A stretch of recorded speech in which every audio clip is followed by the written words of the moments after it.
Hello friends, welcome to YouTube channel education Niketan. Screen पर आप जो क्वेश्चन पेपर देख रहे हैं वह आज ही संपन्न बीपीएससी ऑडिटर मुख्य परीक्षा जीएस पेपर 1 का क्वेश्चन पेपर है। इस क्वेश्चन पेपर में सेक्शन 1 और सेक्शन 2 यानी कि हिस्ट्री और जो करंट अफेयर्स वाले सेक्शन है उसमें किस तरीके के प्रश्न पूछे गए हैं उसे देखेंगे और आगामी 67 बीपीएससी मुख्य परीक्षा की दृष्टि से करंट के लिए एक ट्रेंड भी पता चलेगा आपको कि किस तरीके के प्रश्न पूछे जा सकते हैं। पहला जो सेक्शन 1 है जिसमें हिस्ट्री से संबंधित प्रश्न होते हैं, जनजातीय आंदोलनों को नीचे से उभरते इतिहास यानी हिस्ट्री फ्रॉम बिलो के रूप में देखा जाना चाहिए। 19वीं शताब्दी के भारत में चले आंदोलनों के लक्ष्यों एवं स्वरूप की व्याख्या कीजिए। थोड़ा सा ट्विस्ट करके प्रश्न पूछा गया है। सामान्यतः इतिहास के खंड से फ्लैट क्वेश्चन पूछे जाते हैं, लेकिन ये जो प्रश्न है वो थोड़ा सा ट्विस्ट करके पूछा गया है। अगला प्रश्न है, क्या आप समझते हैं कि भारत छोड़ो आंदोलन एक नेतृत्व विहीन आंदोलन था? बिहार में इस आंदोलन की प्रगति पर प्रकाश डालिए। Do you think that Quit India movement was a leaderless movement? Throw light on the progress of this movement in Bihar. फिर पर्सनालिटीज में देखें तो इस बार रविंद्रनाथ टैगोर से एक फुल क्वेश्चन पूछ लिया गया है। 38 अंक का रविंद्रनाथ टैगोर के दर्शन में मानववाद का विश्लेषण कीजिए। जब इस तरीके के प्रश्न पूछ लिए जाते हैं तो आपके पास कंटेंट कम पड़ने लगते हैं, क्योंकि केवल मानववाद पे 38 नंबर के प्रश्न को लिख पाना थोड़ा मुश्किल हो जाता है। इसीलिए जो पर्सनालिटीज बीपीएससी की में दी गई है, जो स्पेक्ट्रम की किताब आती है उसे आप ज़रूर खरीद लें, ताकि जब एक पर्सनालिटी के बारे में आप 40 से 50 पेज पढ़ के रखेंगे तभी इस तरीके के फुल लेंथ क्वेश्चंस को आप हैंडल करने की स्थिति में परीक्षा हॉल में रहेंगे। अगला प्रश्न मौर्य कला से फ्लैट पूछा गया है। मौर्य कला की प्रमुख विशेषताओं की विवेचना कीजिए। तो सेक्शन 1 में आपके पास ऑप्शन बहुत कम दिए गए हैं, 4 में से आपको 3 क्वेश्चन करने हैं। तो 2, 3 और 4 आसान प्रश्न हैं तुलनात्मक दृष्टि से क्वेश्चन नंबर 1 की तुलना में। अब देख लेते हैं सेक्शन 2 यानी कि करंट अफेयर से किस तरीके के प्रश्न पूछे गए हैं। हिंद प्रशांत आर्थिक फ्रेमवर्क से आपका क्या अभिप्राय है? यह किस प्रकार इस क्षेत्र में आर्थिक सहयोग विकसित करने में लाभकारी है? यानी कि 2 पार्ट में प्रश्न पूछा गया है। पहले तो आपको पता होना चाहिए कि हिंद प्रशांत आर्थिक framework, Indo Pacific economic framework क्या है, इसके कार्य क्या हैं। दूसरा, यह किस प्रकार इस क्षेत्र में आर्थिक सहयोग विकसित करने में लाभकारी है। हमारी कोशिश होगी कि जो करंट वाला सेक्शन है यानी सेक्शन 2, इसके जितने भी प्रश्न हैं इसके मॉडल उत्तर अगले 2 से 3 दिन में आपको उपलब्ध करा दिया जाए। अगला है, what is cold chain system? How can India strengthen it's health care infrastructure with the robust use of this system? Cold chain प्रणाली से क्या अभिप्राय है, एक पार्ट हो गया। इस प्रणाली के अत्यधिक प्रयोग से भारत किस प्रकार अपने स्वास्थ्य देखरेख के ढांचे को सशक्त कर सकता है? थोड़ा सा ये भी टफ प्रश्न है। अगला है जो कि एकदम एक्सपेक्टेड प्रश्न था,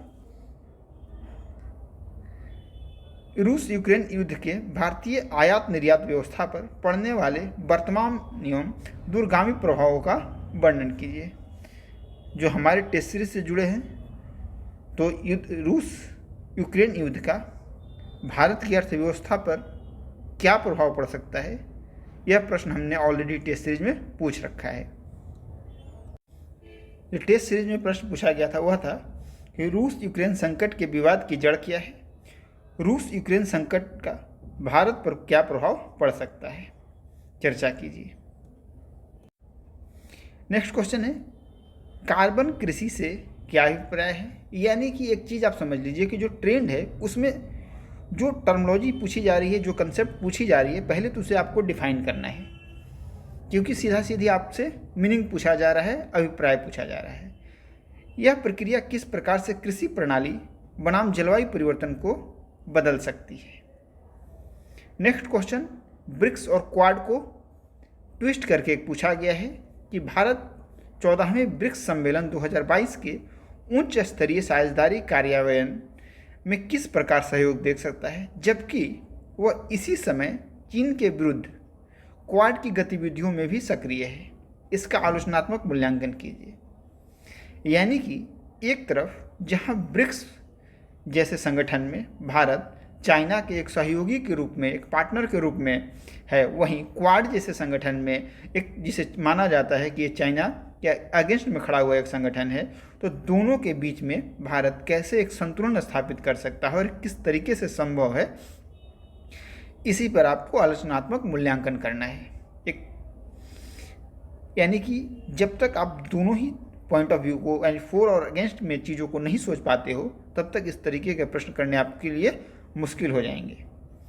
तो पहले तो दोनों संगठन की संरचनात्मक स्थिति क्या है, कौन कौन से देश इसके मेंबर हैं, इसका सम्मेलन क्या क्या हुआ है, दोनों के उद्देश्य क्या हैं, और भारत के लिए कैसे ही दोनों जो संगठन हैं वो महत्वपूर्ण है, और भारत उन दोनों संगठनों के बीच में कैसे बैलेंस स्थापित कर सकता है, संतुलन स्थापित कर सकता है, ये आपको पता होना चाहिए। तो ये रहे सेक्शन 2 के प्रश्न। सेक्शन 3 जो है हमारा DI, उसकी पूरी सॉल्यूशन दीपांकर सर आज लेट नाइट तक या कल मॉर्निंग तक उपलब्ध करा देंगे। DI में एक बार देख लेते हैं कितने ऑप्शंस दिए गए इस बार आपको।